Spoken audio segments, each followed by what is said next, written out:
हरिओम नमः शिवाय। ही कथा पाण गुरु कृपा सां हासिल करे रहिया आहियूं। महिरबानी करे गौर ॾेई ॿुधजो। हिकु राजा जो वज़ीर हुओ। उन जी संगत हिकु पूरन महात्मा सां हुई। सात का संग ना बिरथा जाए, पारस हुजे लो खे सोन न करे त कहिड़े कम जो थियो। चंदन जो वण ॿियनि वणनि खे चंदन न बणाए त अजायो थियो। संत थी ॿियनि जो भलो न करे या उन जो असरु चङो न थिए त इहो बि ठीकु न चइबो।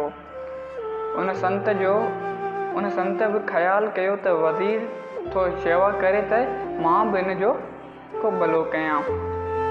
खेसि अची वज़ीर खे चयाईं त तो ते हिकु मुश्किलात अचणी आहे, विपता अचणी आहे, पर तो मुंहिंजी घणी शेवा कई आहे, सो उन जे टारण जो तोखे हिकु युक्ति ॿुधायां थो।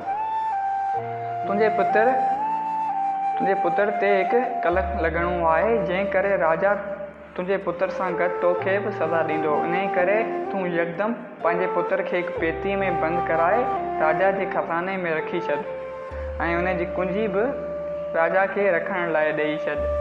उन पेतीअ में हवा जो बंदोबस्तु कजां। इन ईअं ई करे राजा खे चयो त मूंखे हिकु पेती पंहिंजे खज़ाने में रखणु ॾियो। राजा क़बूल कयो ऐं वज़ीर कुंजी खेसि ॾिनी राजा खे। ॿिए राति जो ई राजा जी कन्या राजा जी धीअ खे सुपिनो आयो, जंहिंमें ॾिठाई त वज़ीर जो पुटु उनखे जले वेठो आहे। वठी रड़ियूं कयईं। राणी जागी, राजा जी ज़ाल जागी ऐं सम्झाईं त वज़ीर जो पुटु शायदि दरी खां टुपी आयो हूंदो। वरी धीअ चयो त वियो हलियो। राणी सम्झो त भॼी वियो हूंदो। राणीअ खे ॾाढो जोश आयो ऐं राजा खे जगाए हाल कयईं, ॿुधायईं। राजा खे तमामु घणी कावड़ लॻी।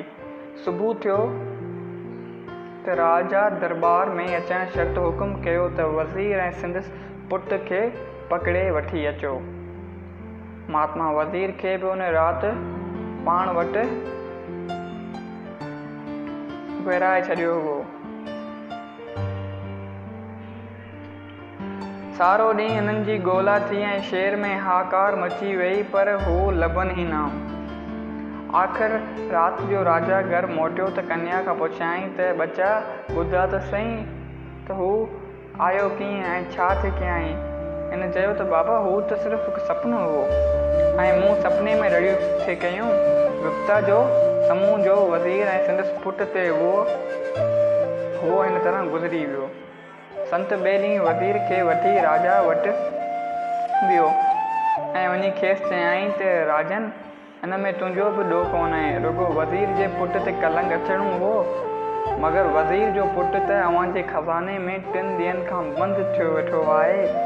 राजा वञी ॾिठो त ईअं बराबरि आहे। मतिलबु त संत जी शेवा ऐं संग करे जो कलंक अचणो हुओ ऐं वज़ीर ऐं संदसि पुट खे दुख सहणो हुओ, उन खां ॿई बची विया ऐं रुॻो थोरी वक़्त लाइ अफ़वाह थियो।